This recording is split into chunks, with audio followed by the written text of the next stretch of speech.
kita sama-sama akan mendengarkan sambutan Kepala Badan Kepegawaian Negara Republik Indonesia. Ada yang mewakili Ketua Ombudsman Papua Barat.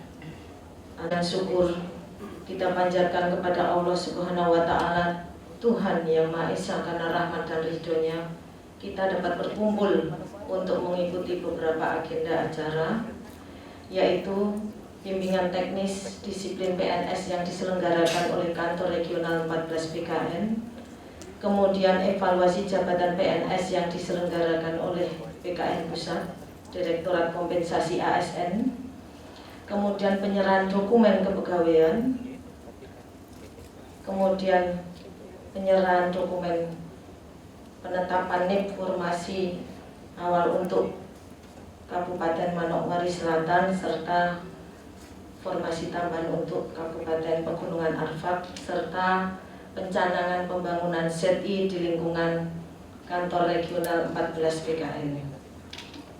Ibu Bapak yang kami hormati, perbaikan manajemen ASN di wilayah Papua Barat akan selalu menjadi fokus utama Kantor Regional 14 BKN, sebagaimana tugas dan fungsi kami sebagai instansi pembina dan penyelenggara manajemen ASN. Dalam 4 bulan terakhir, Kantor Regional terus konsisten melakukan sosialisasi, bimbingan teknis, dan kegiatan-kegiatan lainnya dalam rangka peningkatan kualitas mutu dan kompetensi PNS dalam implementasi manajemen ASN. Beberapa kegiatan untuk bimbingan teknis disiplin maupun evaluasi jabatan yang akan dilaksanakan mulai pada hari ini merupakan bagian dari implementasi manajemen ASN.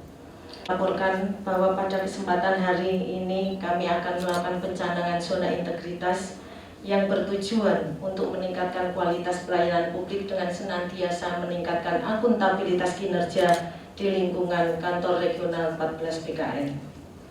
Kemudian bahwa pada hari ini Provinsi Papua Barat, dalam hal ini Bapak Sekretaris Daerah Bapak Nathaniel Mandacan, yang telah berkomitmen untuk mendukung pelayanan manajemen ASN pada Kanrek 14 BKN dengan memberikan dukungan berupa hibah tanah dan bangunan kepada BKN untuk digunakan oleh Kantor Regional 14. Terima kasih kami ucapkan, demikian juga untuk kehadiran Ibu Bapak semuanya. Semoga acara dan kegiatan hari ini memberikan manfaat bagi kita semuanya. Terima kasih. Wabillahi taufik wal hidayah. Wassalamualaikum warahmatullahi wabarakatuh. Salam sejahtera bagi kita semua. Om Santi Santi Santi Om. Namo Buddhaya. Salam kebajikan. Dilaksanakan oleh Badan Kepegawaian Negara melalui Kantor Regional 14 Manokwari. Yang terhormat Kepala Badan Kepegawaian Negara Republik Indonesia, Bapak Bima, selamat datang di Manokwari bersama pejabat BKN yang mendampingi. Yang terhormat Ketua DPR Papua Barat, yang terhormat Forum Koordinasi Pimpinan Daerah Provinsi Papua Barat yang mewakili Pangdam, yang mewakili Kapolda Papua Barat, yang mewakili Kepala Kejaksaan Tinggi Papua Barat, yang terhormat Deputi Pembinaan Manajemen Kepegawaian BKN, yang terhormat pimpinan yang mewakili KPK, yang saya hormati Kepala Kantor Regional 14 BKN Manokwari, yang saya hormati dan kasihi para bupati di lingkungan Provinsi Papua Barat yang hadir, Bupati Manokwari Selatan yang mewakili Bupati Pegunungan Arfak, juga dari yang mewakili Bupati Manokwari, yang saya hormati Kepala BPK Perwakilan Papua Barat, yang saya hormati Kepala BPKP Papua Barat, yang saya jajaran pemerintah Provinsi Papua Barat. Kami menyampaikan ucapan selamat datang yang kesekian kalinya kepada Bapak Kepala BKN bersama pejabat dari BKN, Pak Deputi Pembinaan Manajemen Kepegawaian, dan juga selamat datang kepada Ibu Bapak sekalian, para undangan yang hadir pada pagi hari ini. Ibu Bapak yang saya hormati, dalam kesempatan baik ini, saya ajak kita, marilah kita bersyukur kepada Tuhan Yang Maha Kuasa, karena perkenannya kita boleh berkumpul untuk mengikuti bimbingan teknis tentang evaluasi jabatan dan disiplin pegawai negeri sipil yang diselenggarakan oleh Badan Kepegawaian Negara selaku instansi yang diberi mandat untuk menyelenggarakan pembinaan manajemen kepegawaian di semua instansi pemerintah baik pusat dan daerah. Dan lebih khusus pagi hari ini juga akan dicanangkan zona integritas dalam pelayanan bagi pegawai dan masyarakat di lingkungan Badan Kepegawaian Negara Kantor Regional 14 Manokwari, sekaligus memberi dampak kepada pengelola kepegawaian di lingkungan pemerintah Provinsi Papua Barat dan Kabupaten Kota. Bapak Ibu yang pengelolaan kualitas sumber daya manusia, aparatur sipil negara, pegawai negeri sipil yang berdaya saing merupakan kunci perubahan yang lebih baik dalam birokrasi. Disiplin pegawai negeri sipil menegaskan tentang larangan dan kewajiban pegawai negeri sipil yang merupakan sebuah instrumen yang secara tidak langsung membentuk sebuah tanggung jawab dalam diri seorang pegawai negeri sipil kepada tugas dan moralitasnya sebagai seorang abdi negara. Oleh sebab itu, setiap pegawai negeri sipil, saudara dan saya, wajib mengetahui bahkan harus memahami kewajiban dan larangannya agar tidak melakukan pelanggaran. Badan Kepegawaian Negara telah berupaya melakukan sosialisasi tentang disiplin lewat berbagai media serta sosialisasi dan bimbingan teknis, lebih khusus di wilayah Papua Barat. Selain melakukan sosialisasi pengawasan terhadap pelanggaran disiplin, juga pembinaan-pembinaan lainnya terus dilakukan, dan pegawai negeri sipil yang melanggar tentu akan ditindak secara tegas. Hal ini perlu kita yang dipercayakan sebagai pengelola kepegawaian patut memahami untuk memberi informasi, keterangan, penjelasan kepada para ASN di lingkungan dengan pengelolaan sumber daya manusia yang berdaya saing. Maka pada kesempatan ini kita juga akan mengikuti bimbingan teknis tentang evaluasi jabatan. Evaluasi jabatan merupakan serangkaian kegiatan untuk menganalisis tanggung jawab, resiko, dan beban kerja dari setiap jabatan. Tujuannya agar ada keadilan kompensasi berupa kelas jabatan. Dengan adanya evaluasi jabatan diharapkan sumber daya manusia aparatur sipil negara khususnya di Papua Barat dapat meningkatkan kinerjanya masing-masing karena ada perlakuan yang adil terhadap jabatan yang dipercayakan kepada setiap aparatur sipil negara. Ibu Bapak yang saya, aparatur sipil negara yang berdaya saing hendaknya mewujudkan pelayanan yang baik serta bebas dari unsur pungli dan atau tindakan korup lainnya. Transparansi dan efektivitas layanan harus diwujudkan dalam bentuk wilayah kerja bebas dari korupsi dan wilayah birokrasi yang bersih dan melayani.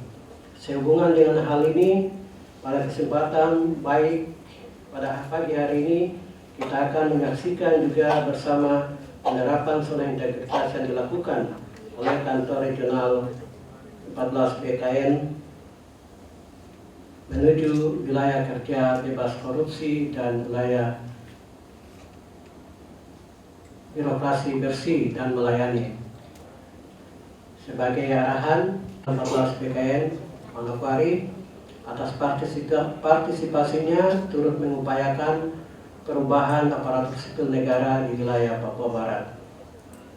Sebagai bentuk dukungan kepada Kantor Regional 14 PKN Manokwari dalam melakukan percepatan pelayanan kepegawaian di daerah ini, pemerintah Provinsi Papua Barat menghibahkan tanah kepada BKN yang serah terimanya akan kita saksikan bersama sebentar. Terkait hal ini perlu saya jelaskan tentang tanah dan bangunan yang akan diserah terimakan. Pertama, bahwa sesuai agenda dan program pemerintah daerah, tadinya pemerintah Pemda Papua Barat menyiapkan lahan 5 hektar.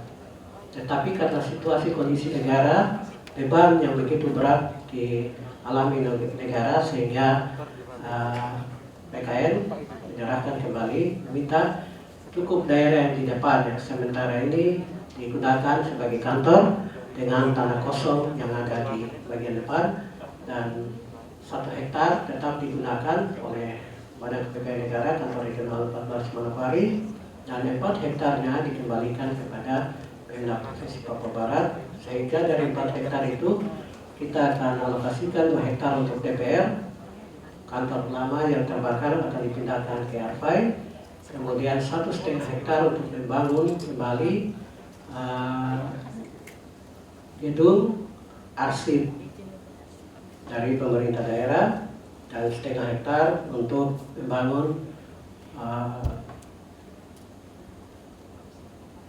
kantor atau perpustakaan lingkungan hidup dan pertanahan Provinsi Papua Barat, karena ada beberapa tanah lokasi yang akan dihibahkan kepada GKI maupun kepada UNIPA, sehingga itu digunakan oleh pemerintah daerah. Dan dalam hal ini pemerintah daerah menyampaikan terima kasih karena ada 4 hektar yang dikembalikan, dan itu membantu pemerintah daerah untuk mengalokasikan kepada program yang lain seperti yang tadi telah saya sebutkan.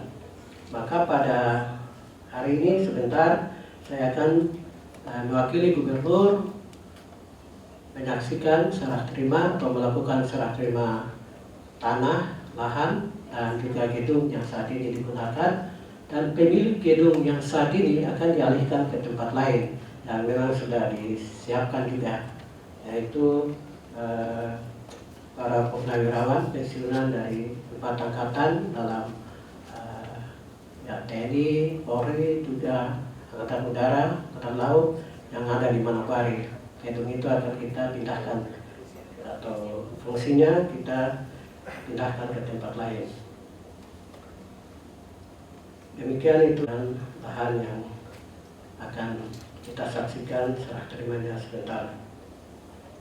Sekali lagi saya juga berterima kasih atas kehadiran Bapak Ibu pimpinan organisasi perangkat daerah, baik instansi vertikal maupun pemerintah daerah dari kabupaten kota yang hadir. Saya kiranya bimbingan teknis ini membawa perubahan di unit kerja kita masing-masing, karena perubahan itu sesungguhnya dimulai dari setiap orang yang mau berubah, lingkungan kerja masing-masing menjadi lingkungan kerja yang maju. Jangan lupa terhadap situasi yang masih kita alami sampai dengan hari ini. Oleh karena itu saya ingatkan kita semua agar tetap memperhatikan protokol kesehatan. Dan sekali lagi kepada pegawai negeri sipil, kita sebagai corong bagi aparatur sipil negara yang lain, kita beritahu jangan menganggap remeh terhadap memakai masker, karena banyak pegawai tidak mau atau sering lepas masker. Ya, kalau saya saat ini karena mau sampaikan sambutan, saya lepas. Tapi saya minta tolong sampaikan jangan menganggap remeh untuk memakai masker di tempat kerja. Menjaga jarak itu penting. Jangan berpikir bahwa dekat dengan teman nanti pikirnya apa, kenapa jauh-jauh. Tapi itu protokol kesehatan, dan juga harus mencuci tangan setiap saat. Aspek ini sederhana untuk dilakukan. Ingatkan sesama ASN yang lupa agar tetap melakukannya. Demikian sambutan saya mewakili pemerintah daerah, mewakili Bapak Gubernur. Kiranya Tuhan Yang Maha Kuasa menuntun dan memberkati tugas dan karya kita dari kegiatan hari ini dan lanjutannya berjalan tetap secara baik, berlangsung sampai sukses selesai pada waktunya. Sekian dan terima kasih. Tuhan memberkati kita sekalian. Syukur kehadirat Tuhan Yang Maha Esa, Allah Maha Segala, yang selalu melimpahkan kita dengan rahmat dan berkat-Nya sehingga kita bisa bertemu pada kesempatan hari ini dalam keadaan sehat, selamat, sejahtera, dan doa saya juga dalam keadaan yang berbahagia. Bapak Ibu semua, sebetulnya itu adalah hibah tanah, yang lainnya titipan. Jadi banyak sekali acara ini undangan saya itu adalah hibah tanah dengan Provinsi Papua. Jadi ya udah umum sekalian saya kesini, jadi ada berapa, ada 5 acara.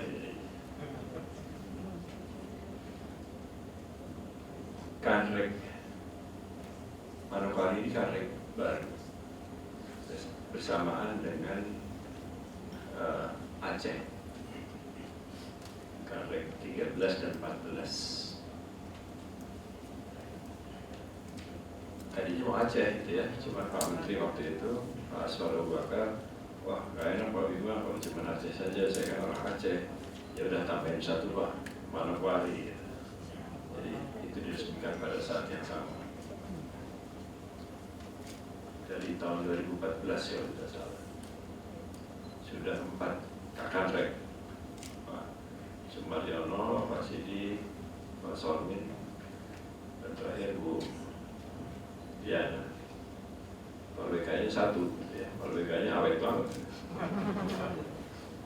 Gak ada matinya gitu ya, kalau orang Betawi itu lama betul. Kanrek ini penuh dengan apa ya, negosiasi. Negosiasi pertama karena ada Aceh. Negosiasi yang kedua, letaknya di mana? Wah itu ribut lama itu. Sorong atau Manokwari? Gitu. Kenapa Sorong muncul? Karena kalau dilihat dari sisi geografis, Sorong itu untuk semua kabupaten itu 1 kali transportnya. Kalau Manokwari ini 2 kali, gitu. 2 kali. Jadi banyak kepala negara Pak di Sorong saja. Untuk waktu itu gubernur yang sebelumnya Pak Bram bilang, udahlah Pak Bima di kota provinsi saja. Ya sudahlah, saya berikan pinjaman fasilitas untuk kantor regional. Itu ada di kompleks pemerintahan yang alhamdulillah pada hari ini saya akan menandatangani hibahnya oleh provinsi kepada DKN. Terima kasih kepada provinsi.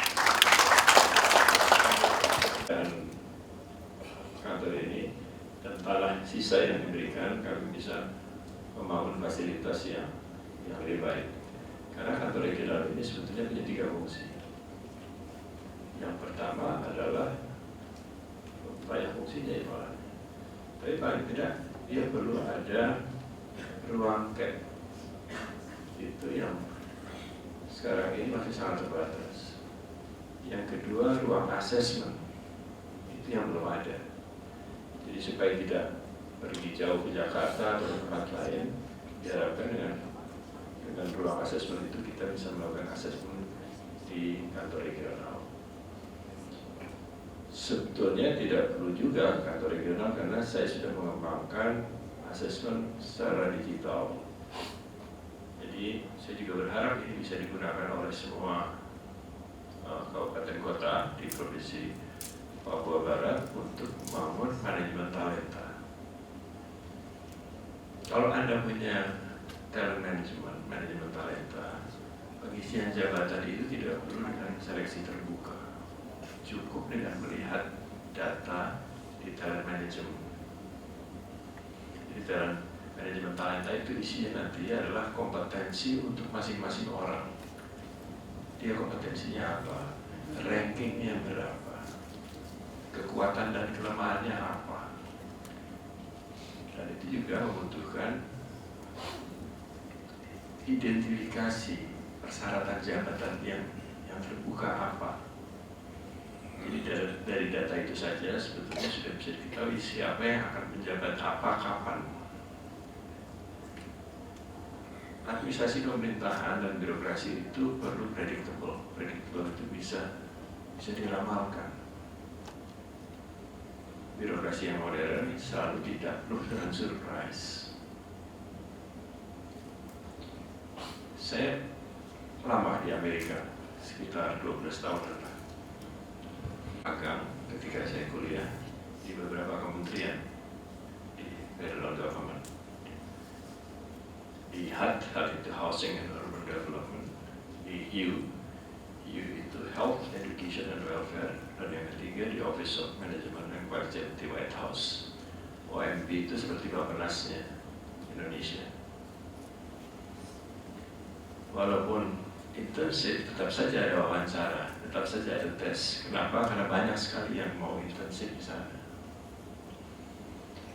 Dan setiap wawancaranya ada pertanyaan seperti ini.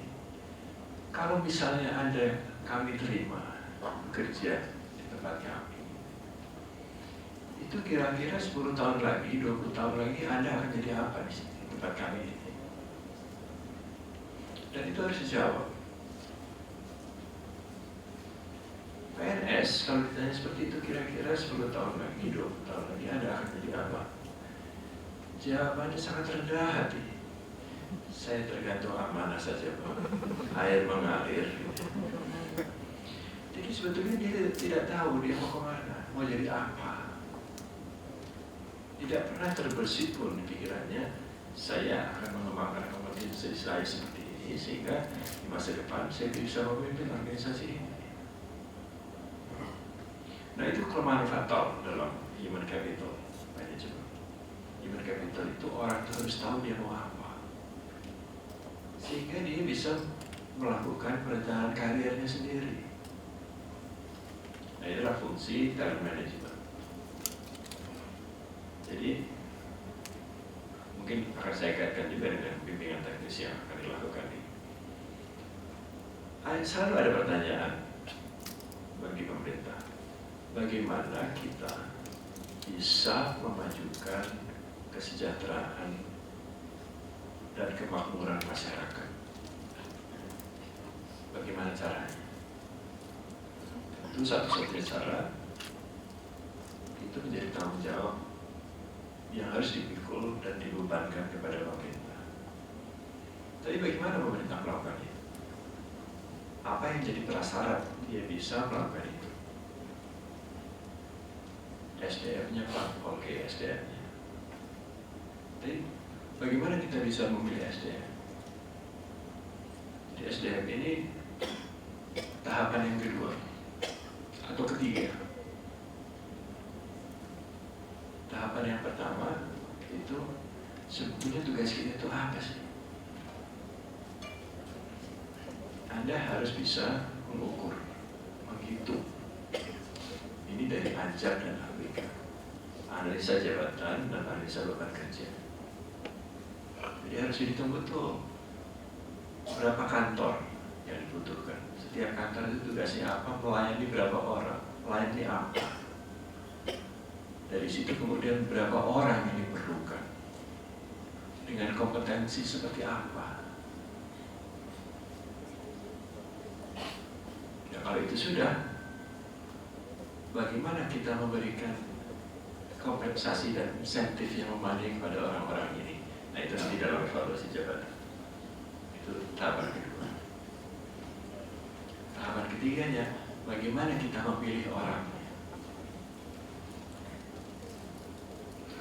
dengan rekrutmen. Jadi CAP itu dibangun, sistem komputeritas itu adalah untuk tahapan yang ketiga. Bagaimana kita memilih orang-orang itu. Hal ini kita lakukan dengan baik, maka kemudian kita memiliki kompetensi yang memadai untuk melaksanakan tanggung jawab itu. tanpa itu rasanya akan menjadi muskil, jadi tidak mungkin kita lakukan. Tidak ada orangnya atau tidak ada yang memiliki kompetensi seperti itu. Kita bisa melihat masing-masing unit kerja di kita. Apakah memang kompetensinya sudah memadai untuk melaksanakan tugas tanggung jawab, mensejahterakan masyarakat dan memakmurkan masyarakat itu. Jangan-jangan kita bekerja ini hanya untuk memakmurkan diri kita, bukan masyarakat. Hanya untuk membesarkan pemerintahan, tapi tidak masyarakat. Padahal itu amanah yang utama adalah untuk mensejahterakan dan memakmurkan masyarakat. Nah, jadi sekali hari ini nanti dilakukan oleh Direktorat Kompensasi itu akan menjelaskan tahapan kedua, bagaimana memberikan kompensasi yang memadai untuk seseorang yang memiliki kompetensi itu bisa bekerja dengan baik. Setiap saya ke daerah, saya selalu bertanya kepada para bupati, Pak Bupati, masalah utama apa yang Bapak hadapi di kabupaten ini atau di kota ini? Jawabannya seragam, masalah SDM. Oke, ini SDM yang di luar atau di dalam pemerintahan? Dua-duanya. Nah, pertanyaan saya berikutnya biasanya, lalu apa yang telah Bapak Bupati lakukan untuk mengatasi masalah yang paling utama itu? Baik yang di luar maupun di dalam pemerintahan. Kalau itu memang masalah utamanya, bagaimana kita kemudian meningkatkan pendidikan? Betul. Kemarin saya dari Timika,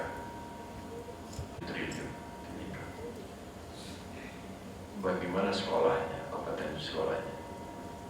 Apakah sudah bagus? Belum. Saya pernah jadi komite sekolah, ketua. Dan saya juga pernah jadi deputi pendidikan di daerah Aceh. Jadi saya hitung, di Jakarta itu setiap sekolah mendapatkan dana dari pemerintah provinsi DKI 2 miliar untuk melakukan operasional sekolah. Sebagai komite sekolah saya hitung, itu tidak cukup untuk menjadikan sekolah unggulan di Jakarta. Berapa dana minimal yang saya harus dapatkan untuk membuat sekolah itu sekolah unggulan? Saya hitung kemudian, itu 5 miliar, jadi tidak terlalu banyak berbeda. Oke, kemudian saya ada teman-teman komite sekolah, bagaimana bisakah kita mencarikan 3 miliar ini untuk membuat sekolah ini menjadi sekolah unggulan? Ternyata bisa, kita kemudian dapat 6 miliar totalnya. Jadi sekolah itu menjadi sekolah unggulan secara swadaya.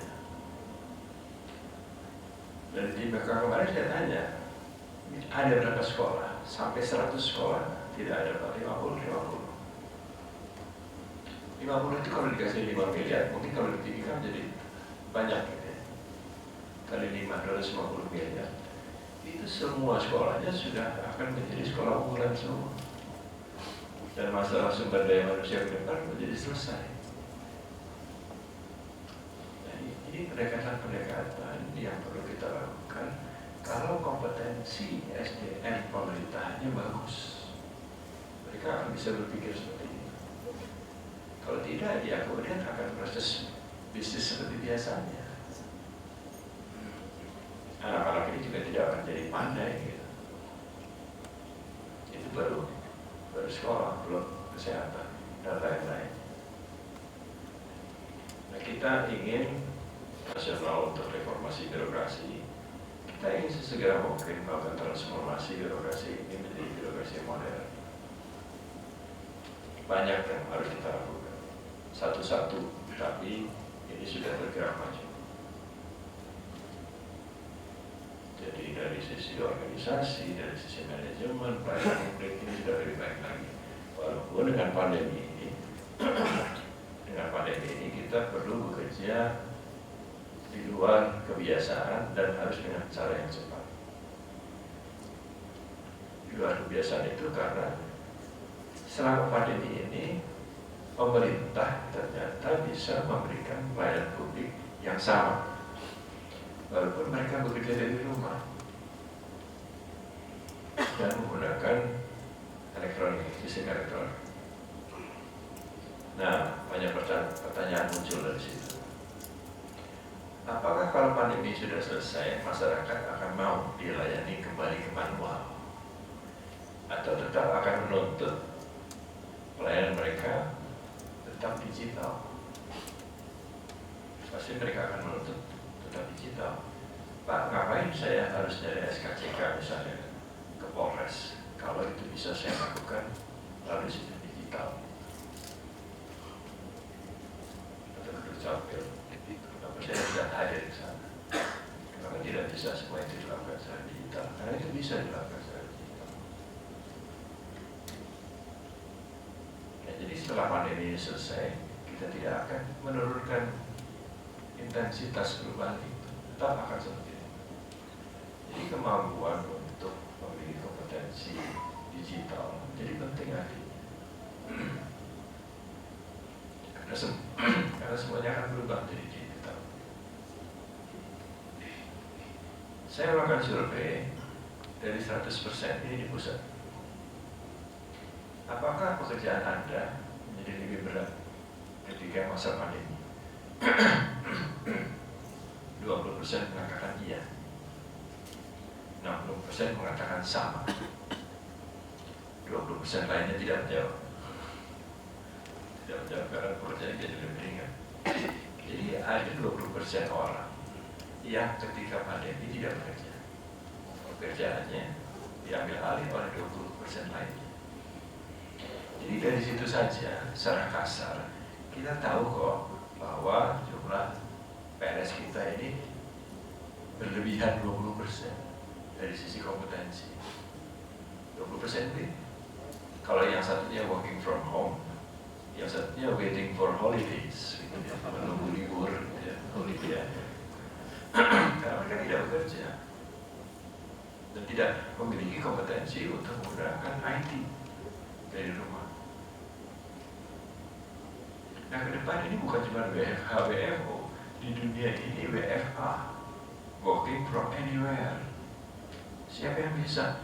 Anak-anak milenial bisa semua. Bekerja dari mana saja. Nah, itu memiliki konsekuensi untuk masa depan. Karena kalau sistemnya berubah jadi WFA, kemudian tidak ada lagi absen. Ini kan maksudnya penegakan disiplin kan absen kan. Orang tidak perlu absen lagi. Yang penting adalah outputnya. Ada hari ini outputnya harus selesai seperti ini. Kalau tidak selesai dia tidak perform, kalau selesai dia perform. Oke, itu dikejar lagi. Berapa jam Pak harus selesaikan output itu? Ya sehari ini 8 jam. Kalau saya bisa menyelesaikan dalam 3 jam, yang 5 jam boleh saya pergunakan untuk diri saya. Misalnya apa? Misalnya saya bikin startup bisnis digital. Dunianya seperti itu. Nah, kalau seperti itu, apakah PNS di masa depan akan permanen? Kerjaan full time atau kerjaan paruh waktu saja, part timer? Atau kalau mau lebih ekstrim, apakah kita masih perlu PNS? Kenapa? Udahlah hire pro hire aja. Orang-orang yang bisa kita hire dan selesaikan kerjaan itu selesai. Bank BCA itu punya 20 juta nasabah. 20 juta nasabah itu 96%, 97% nasabah Bank BCA sudah mobile. Dia tidak pernah datang ke Bank BCA. Semua transaksinya mobile. Hanya tinggal 3% yang masih datang ke Bank BCA. Kemudian Bank BCA berpikir, kenapa saya harus mengeluarkan banyak uang untuk melayani 3%? Sudahlah, kita 100% saja mobile. Tapi Bank BCA ini punya ADART dan dijaga oleh OJK, jadi tidak bisa berubah begitu saja. Lalu bagaimana mereka mentransformasikan diri? Dia beli bank, namanya Bank Royal. Dia ganti nama Bank Royal itu jadi BCA Digital. Yang BCA yang sudah digital di BCA ini dipindahkan ke Bank BCA Digital. Tinggal 3%. Dan lama-lama dia akan hapus. Jadi Bank BCA ini dia matikan, dia akan berubah menjadi BCA Digital. Itu transformasi. Itu transformasi. Saya berulang kali mengatakan dalam 5 tahun terakhir ini di BKN, apakah BKN bisa diganti oleh 3 provider seperti itu? Jawabannya bisa. Kalau saya jadi presiden, saya ganti kok BKN untuk jadi 3 provider saja. 1 provider data, 2 provider IT, dan 1 provider manajemen. Selesai. Unit-unit lain bisa, sangat bisa.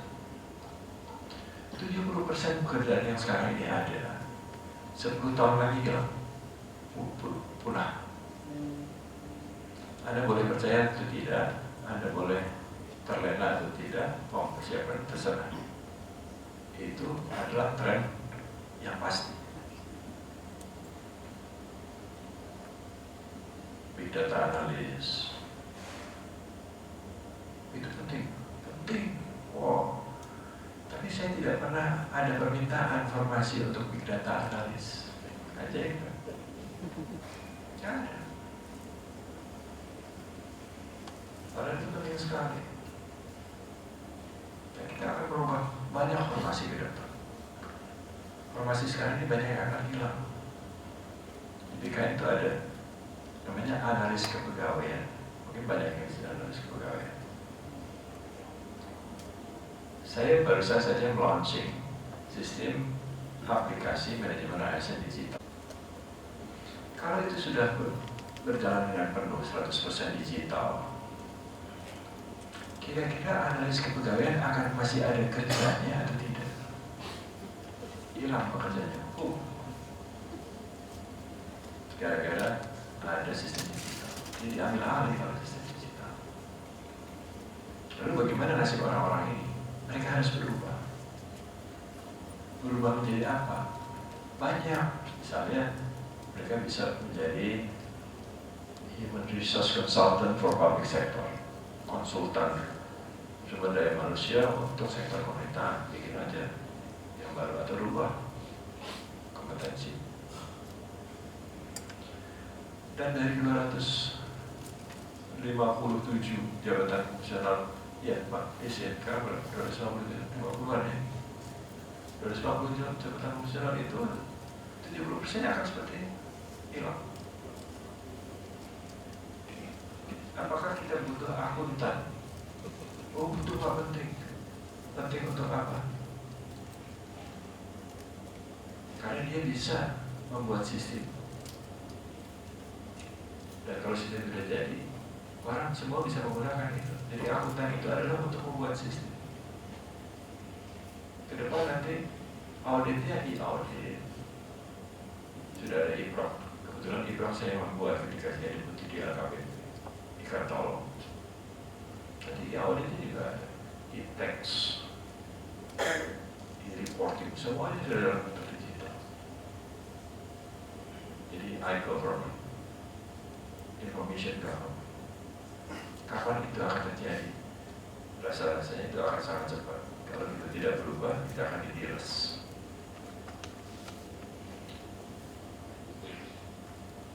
Saya nonton film,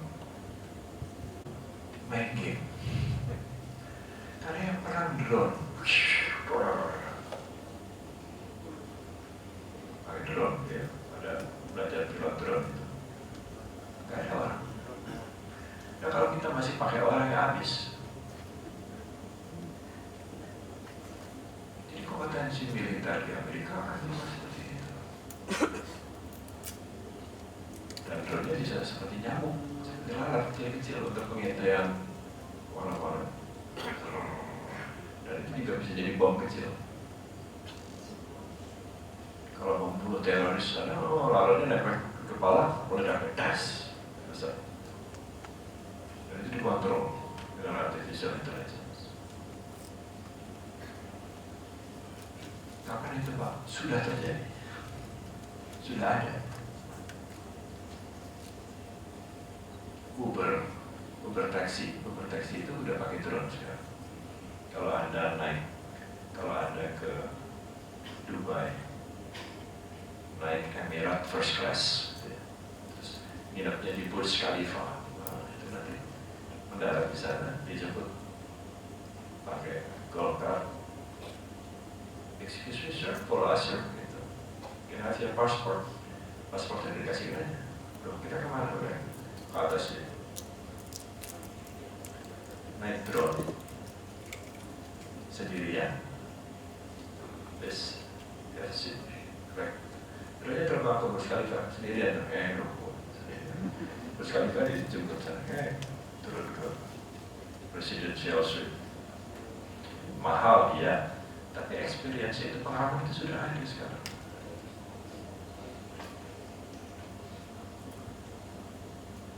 Uber taksi, drone itu sudah mulai uji cobakan sebelum pandemi di London, di Los Angeles, dan di Berlin. Kita masih ribut untuk menghitung formasi.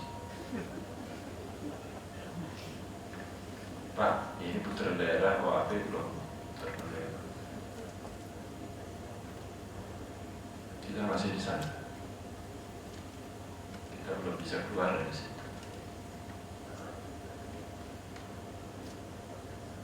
Kita perlu keluar dari pakem kalau ingin kita maju. Cari guru-guru yang terbaik, guru fisika, kimia, biologi, dari mana saja di Indonesia. Cari yang terbaik, cari dokter terbaik. Ajarkan anak-anak itu supaya mereka menjadi brilian. Kenapa saya bisa seperti ini? Saya kecil di Papua. Tahun 63 ya saya sudah berada di Papua. Saya Kapolres saya Wijaya pertama. Jadi di Polda Papua itu yang menggambarkan logo Polda Papua itu ayah saya. Saya tinggal di Wamena, Sorong, di Biak, di Jayapura. Saya lulus SD Bisnis Raja di Wamena. Jadi kalau ke Papua itu saya pulang kampung. Ini dalam sebulan ini 3 kali saya sudah.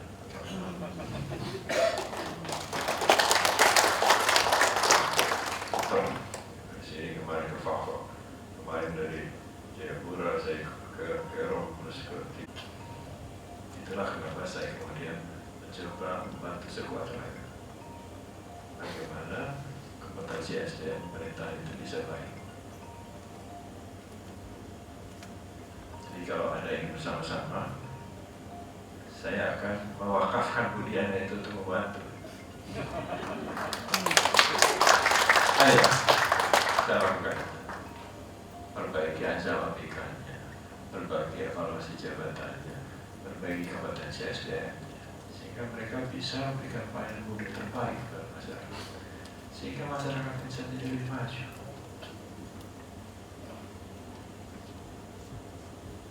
Karena itulah senjata utama untuk membuat suatu bangsa itu maju sejahtera. Saya terkesima betul ketika di istana itu Perdana Menteri Norwegia berpidato. Kami negara yang tidak punya apa-apa. Senjata rahasia kami, guru-guru kami, guru-guru terbaik di dunia. Itulah kenapa Norwegia bisa maju, karena guru-gurunya luar biasa. Bagaimana kita bisa memajukan anak bangsa ini kalau guru-gurunya tidak baik?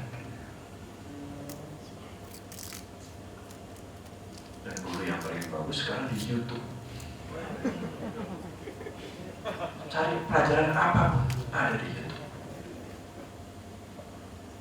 Jadi sekolah unggulan itu harus punya akses terhadap internet untuk bisa mengeksplorasi YouTube atau Google. Di sana semua ilmu pengetahuan ada. Anak-anak murid belajar ini dari YouTube seperti ini. Saya sedang membuat studio di rumah dengan kamera dan sound yang bagus, karena saya harus mengajar. Pada 1 Agustus nanti saya di UP 60 dan saya akan mengajar di Universitas Indonesia gara-gara baca ini. Jadi saya harus membuat banyak YouTube untuk mengajar kuliah S2 S3. Jadi bukannya di YouTube kalau mau cari apa, dan hanya guru-guru yang mampu yang bisa bikin YouTube sebenarnya. Kalau tidak bisa. Nah, saya kira itu, maaf terlalu panjang, tapi mungkin saya perlu sampaikan ya. Mudah-mudahan bersama-sama kita bisa lebih majukan Papua Barat ini, terutama dari sisi kompetensi generasi muda. Karena mereka lah yang memikul beban pembangunan di Papua Barat ini 20-30 tahun lagi. 20-30 tahun lagi kita mungkin sudah menguap kemana tidak tahu. Mereka yang akan meneruskan perjuangan untuk membangun daerah ini. Terima kasih atas perhatiannya. Assalamualaikum warahmatullahi wabarakatuh. Pemeriksa keuangan.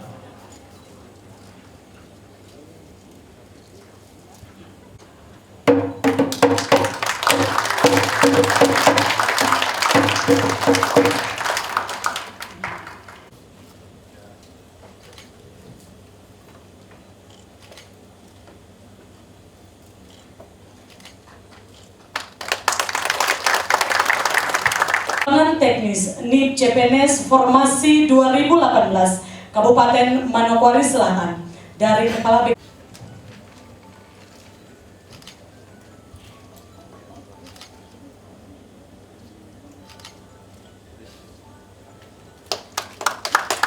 Mohon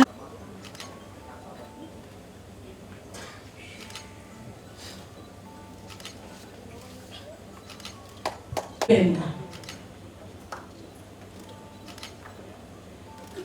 Terima kasih, masih tetap di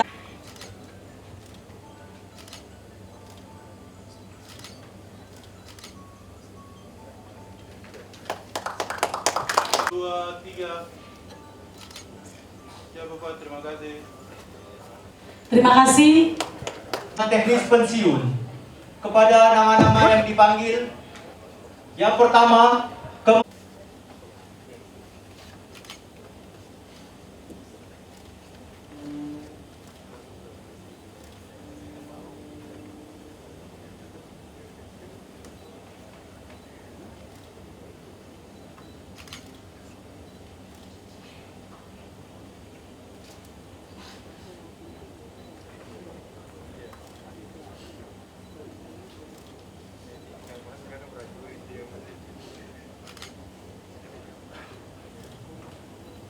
Mohon berkenan foto.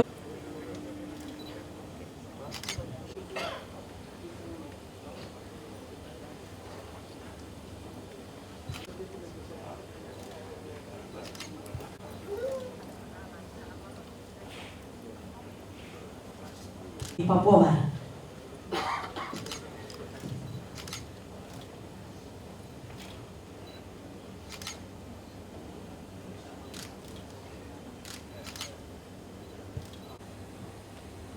selanjutnya Kepala Bagian Tata Usaha, mutasi dan status kepegawaian.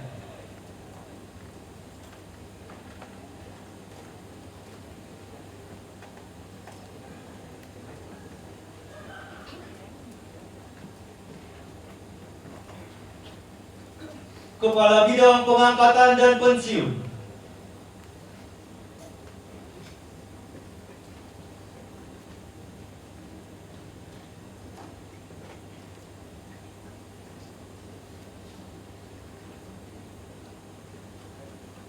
PLT Kepala Bidang Informasi Kepegawaian, Kepala Bidang Pengembangan dan Supervisi Kepegawaian, Kepala Unit Penyelenggara Teknis Kabupaten Sorong,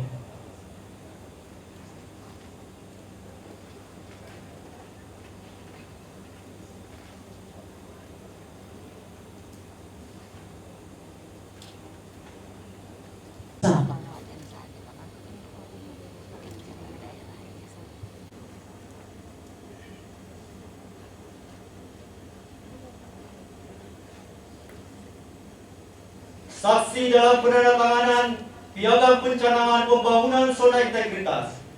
Yang pertama, Kepala Badan Kepegawaian Negara. Dengan hormat kami mempersilakan Bapak Bima Haryo Wibisana.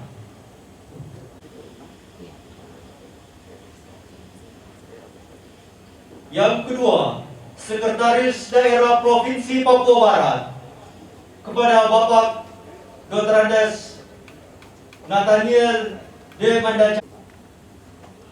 Yang ketiga, Deputi Bidang PMK, Bapak Haryomo Dwi Putranto. Dengan hormat kami persilakan.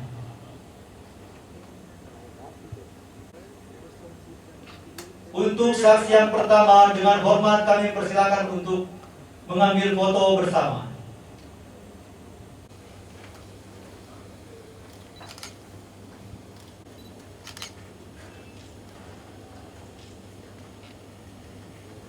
Yang mewakili